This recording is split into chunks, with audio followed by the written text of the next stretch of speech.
Where to find the NFC settings and enable it. This is for a Nothing phone with Android 15, Nothing OS 3.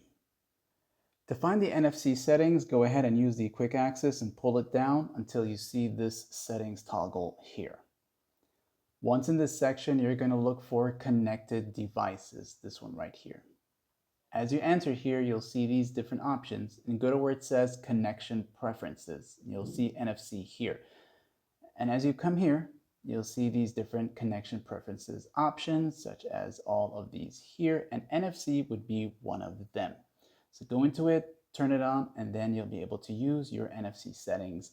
And that's how you would go about turning it on or off. And for some phones, for some odd reason, sometimes if you type in NFC, it's not going to show up, but you can also try and type it in and see if it works for you. And of course, once you go into it, you'll find it quickly, like and so.